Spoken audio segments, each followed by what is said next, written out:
Hello everyone, welcome back to my channel.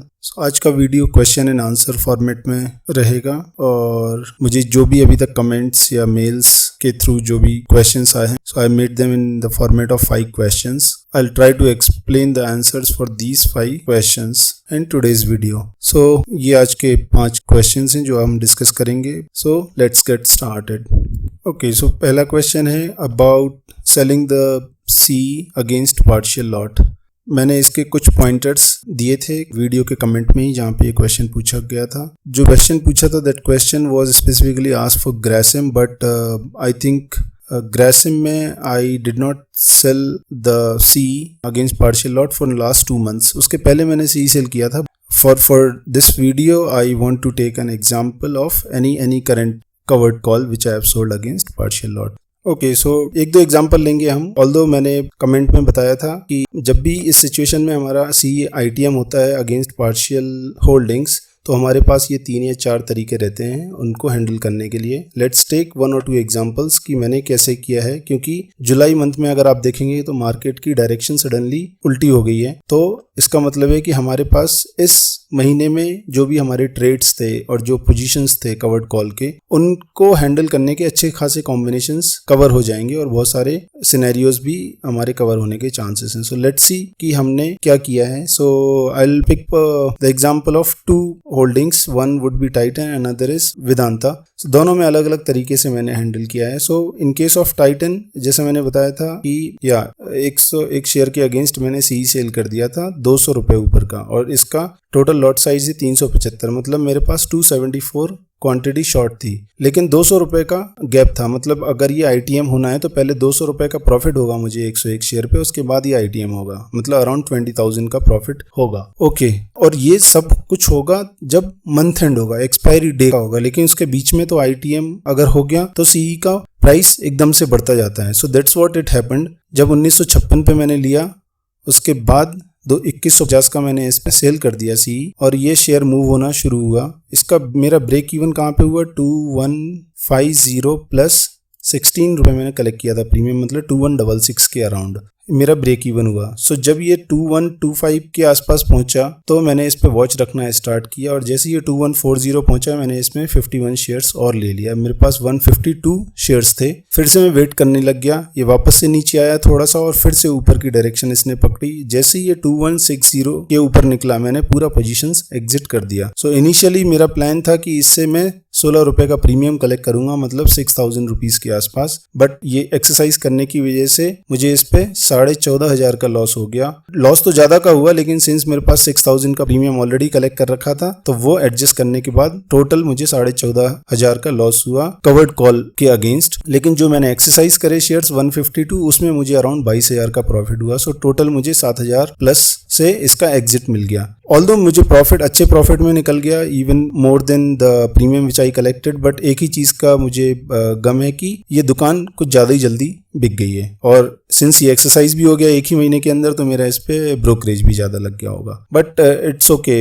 I mean it is part of the game. But this was one of the way I handle Titan holdings. दूसरा तरीका हो सकता है जैसा मैंने वेदांता में किया। वेदांता में मेरे पास अराउंड 1400, मतलब जब मैंने एक बारी इसमें 1250 शेयर्स के अगेंस्ट सी सेल किया था जून में, और इसका फुल लॉट साइज होता है 1550, मतलब मेरे पास अराउंड 300 क्वांटिटी शॉर्ट था। सो जून में 250 का मैंने सी बेचा था against the purchase price of 230 के अराउंड। तो इसमें ये ओटीएम गया था, पूरा ओटीएम एक्सपायर हो गया था जून में। फिर जुलाई में मैंने इसमें और 250 नहीं, फिर मैंने इसमें जुलाई में और शेयर्स खरीदे थे, तो मेरा टोटल पोजीशन हो गया था 1450 के आसपास, 1426 to be specific. So 1426 quantity के अगेंस्ट फिर मैंने इसमें सेल किया, इसमें सी 230 का ही, ऑलमोस्ट एटीएम, क्योंकि ये शेयर नीचे की डायरेक्शन पकड़े हुए था और उस टाइम पे 220 या वैसा कुछ इसका प्राइस जा रहा था। सो जब ये सेल कर दिया उसके बाद ये काफी नीचे तक गया, अराउंड 210 तक भी इसने टच किया। लेकिन उसके बाद इसने मार्केट की डायरेक्शन जैसे ही उल्टी हुई तो VDL भी ऊपर आ गया और वेदांता ने ऊपर की डायरेक्शन पकड़ ली। जैसे ही ये 245 के आसपास पहुंचा मैंने इस पे 125 शेयर और ले लिए, तो मेरा एवरेज तभी भी अराउंड 231 के आसपास ही रहा, लेकिन उसके बाद मुझे फिर टेंशन नहीं है क्योंकि कितना भी ऊपर जाएगा मेरे पास इसका पूरा लॉट पड़ा हुआ है, so I can always exercise it. Okay, although अभी मैंने कल परसों के अंदर और इसमें 100 शेयर ले लिए हैं क्योंकि इसमें अच्छा खासा डिविडेंड मिलने वाला है। सो अगर ये मेरा पूरा 1500 क्वांटिटी चला भी जाता है दुकान बिकने के साथ तो मेरे पास 100-200 कुछ तो शेयर रहेंगे। अगर थोड़ा बहुत भी इसमें करेक्शन होगा मैं उसमें और भी शेयर्स लेने वाला हूँ। सो द पॉइंट इज कि दूसरा तरीका है हैंडल करने का इस सिचुएशन को कि आप पूरा लॉट को फुलफिल करने में जो रिमेनिंग क्वांटिटी है उसको आप परचेज कर लो। Hope this message is clear. Okay, I want to address one more question here which is related कि now why do I sell CE with partial holdings at all? क्योंकि I understand कि मेरा जो main motto है इस account को manage करने का वो है कि एकदम सेफ खेलना, उसके बाद भी मैं पार्शियल लॉट के अगेंस्ट CE सेल कर देता हूँ। ऐसा क्यों है, राइट? और मैं खुद करता हूं बट डिस्क्लेमर में बोलता हूं कि ऐसा मत करो। सो ऐसा क्यों है? ऐसा इसलिए है क्योंकि मेरे पास जितने भी पार्शियल होल्डिंग्स हैं मैं सबके अगेंस्ट ही सेल नहीं करता हूं। अगर मेरे पास 2 या 2 से ज्यादा दुकान फालतू पड़े हुए हैं, they are just idle and not earning any rental, तो मैं क्या करता हूं कि उनमें से एक दुकान के अगेंस्ट CE सेल कर देता हूं और दूसरे को आइडल रहने देता हूं। अगर इसका रेट ऊपर आता भी है, CE ITM होने के चांसेस होते भी हैं, तो जो मेरा दूसरा आइडल पड़ा हुआ है दुकान उसका भी रेट ऊपर आएगा। मतलब फिर उसमें मुझे नेक्स्ट मंथ में अच्छा अपॉर्चुनिटी मिलेगा एक डिसेंट प्रीमियम कलेक्ट करने का, राइट? तो या तो ये होगा कि मार्केट नीचे जाता जाएगा तो एटलीस्ट मैं आधे दुकानों में से तो प्रीमियम कलेक्ट कर लूंगा, और अगर मार्केट ऊपर आ गया तो जो ITM हो जाएंगे उनको एग्जिट कर दूंगा, और जो आइडल पड़े हुए हैं उनके भी रेट ऊपर आ चुके होंगे तब तक, तो उनमें अगले महीने में अच्छा खासा प्रीमियम कलेक्ट कर सकता हूँ CE सेल करके। सो ये मेरा ओवरऑल थॉट प्रोसेस रहता है, इसलिए मैं इसमें कुछ शेयर्स में ही partial holding against CE sell करता हूँ। मैं इसलिए सजेस्ट नहीं करता हूँ ऐसा क्योंकि फॉर एग्जाम्पल किसी के पास एक ही होल्डिंग पड़ा हुआ है और उसमें भी पार्शियल शेयर्स हैं और उसके अगेंस्ट अगर CE सेल कर दिया तो it is very risky, right? So आप लोगों को ये देखना है कि आपका रिस्क एपेटाइट कितना है और वेदर और not you have enough cushion basically to support just in case it becomes ITM। So इधर आपके पास कैपिटल का सपोर्ट होना चाहिए या फिर आपके पास अदर होल्डिंग्स होना चाहिए just to give you the cushion. Okay, दूसरा क्वेश्चन है कि how do you select the stock, please share your setup. So मेरा कोई स्पेशल सेटअप नहीं है, कुछ पैरामीटर्स हैं जो मैं फॉलो करता हूँ just to pick up the stock to earn monthly rental. पहला पॉइंट है कि केवल टॉप 50 स्टॉक्स होना चाहिए इंडिया के, और ये मार्केट वाइज होने चाहिए basically. So essentially these are the 50 largest companies in India, और to me these are the most stable money making machines of India. So because अगर आप इसमें से जब सबसे छोटी कंपनी भी देखोगे तो वो 50 से 60 हजार करोड़ प्लस का उसका मार्केट कैप होगा, और मैक्सिमम तो आपको पता है रिलायंस जो किंग है सारी कंपनीज का, सो वो अराउंड 16-17 लाख करोड़ का उसका मार्केट कैप। सो पहला पैरामीटर मेरा ये रहता है, और दूसरा मेरा पैरामीटर रहता है to find the stock out of these 50 candidates जो सबसे ज्यादा डीप डिस्काउंट पे अवेलेबल है, और उसके लिए मैं चेक करता हूँ 200 डे मूविंग एवरेज। सो अगर आप सेटअप की बात करें तो मैं अभी रिसेंटली तो स्क्रीनर यूज करता हूँ। सो स्क्रीनर पे जब भी हम बाय डिफॉल्ट कोई स्टॉक को सर्च करते हैं तो ये 2-3 पैरामीटर्स आते हैं, like price, 50 day moving average, 200 day moving average and volume. इनमें से वॉल्यूम पे उतना ज़्यादा ध्यान नहीं देता हूँ, मैं केवल ये देखता हूँ कि कौन सा स्टॉक 200 डे मूविंग एवरेज के नीचे है, और जितना ज़्यादा नीचे होगा, जितना ज़्यादा डिफरेंस होगा between price and 200 day moving average, उतना कम सोचूंगा मैं उसको पिकअप करने के लिए। अगर फॉर एग्जाम्पल कभी कोई ऐसा सिचुएशन आता है कि पूरा बुल रन में है और तभी भी मुझे एक्विजिशन चाहिए, सो बुल रन में है मतलब ये टॉप 50 के जो स्टॉक्स हैं वो सारे के सारे 200 DMA के ऊपर रहेंगे, राइट?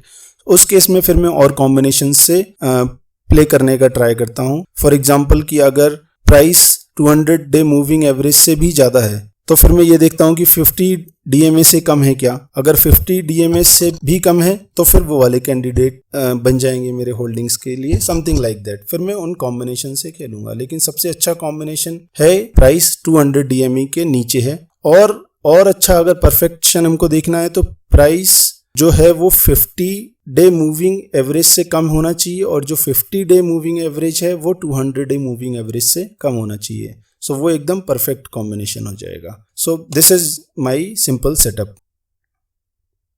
ओके, नेक्स्ट क्वेश्चन पे चलते हैं। So next question is I have very less capital, can I do covered call? So frankly speaking मुझे उतना समझा नहीं है क्वेश्चन में, बट क्योंकि लेस कैपिटल मतलब कितना, but still I wanted to address this question क्योंकि ये आई थिंक बहुत यूजुअल क्वेश्चन है। So let me try to address it. So अगर आपको पता होगा कि जनवरी में मैंने ये अकाउंट स्टार्ट किया था with the capital of 5 lakhs, okay, so एक महीने तक मेरे पास 5 लाख का कैपिटल ही था इस अकाउंट में। ऑल्दो मैंने स्टार्ट किया था 5 लाख से, but frankly speaking 5 lakh is not sufficient to do the covered call. Okay, since मुझे पता था कि इमीडिएटली नेक्स्ट मंथ में मैं और 5-10 लैक्स पर मंथ ऑलमोस्ट डालने वाला हूँ, सो इसलिए मैंने जस्ट वो स्टार्ट किया था। लेकिन मिनिमम 2 लॉट्स के बराबर आपके पास कैपिटल होना चाहिए उस अकाउंट में। That is what my suggestion is. So अभी आजकल अगर लॉट देखा जाए तो 4-5 लाख से स्टार्ट होकर 9 लाख तक जाता है। सो ऑन एन एवरेज अगर हम पकड़ेंगे कि 7 लाख का एक लॉट होता है, तो आपके पास 12 से 14 लाख रुपए करीब होना चाहिए अकाउंट में।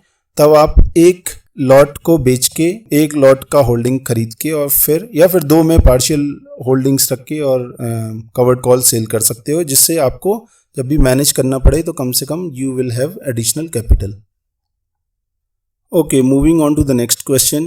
If this strategy is so stable and you are so confident managing money, why keep so low target of just 1% per month?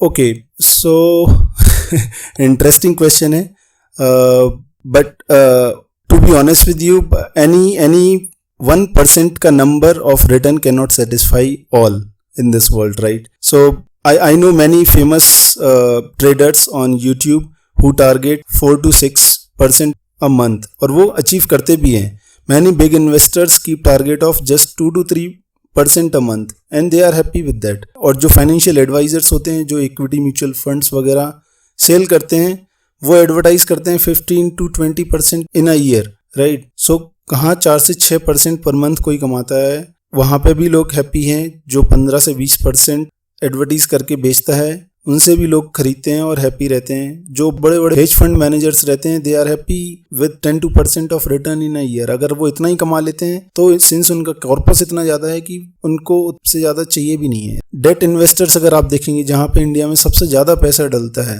Right, उनमें रिटर्न कितना आता है? Just 7 to 8%। सो कहने का पॉइंट ये है कि कोई भी एक नंबर सबके लिए परफेक्ट नहीं है। सो अभी बैक टू द क्वेश्चन, मैं क्यों इसको इतना लो टारगेट रखता हूँ? तो लो टारगेट की भी पहले मैंने एक और चीज इसमें बोली थी मेरे अकाउंट में कि 1% per month is not my first target. My first target is to book 0 losses, to keep my principal safe, right? मुझे कभी भी लॉस में एग्जिट नहीं करना है। मेरा प्रिंसिपल हमेशा सिक्योर होना चाहिए। जब भी मैं एग्जिट करूं किसी ट्रेड से तो हमेशा प्रॉफिट से निकलूं, बस प्रॉफिट होना चाहिए। That is first priority. अगर उसके बाद होता है तो मेरा टारगेट 1% का रहता है। 1% में I am more than happy. अगर 1% में इससे कमा रहा हूं, मतलब ये बड़ा पोर्टफोलियो मैनेज करने का कोई मतलब है इतना टाइम डालने का। अदरवाइज फिर इससे भी कम अगर मैं जनरेट करता हूं तो फिर मतलब दूसरे जो फिक्स्ड इनकम एसेट्स हैं वो they are also more than enough. So इसलिए मैंने जस्ट 1% रखा हुआ है कि कम से कम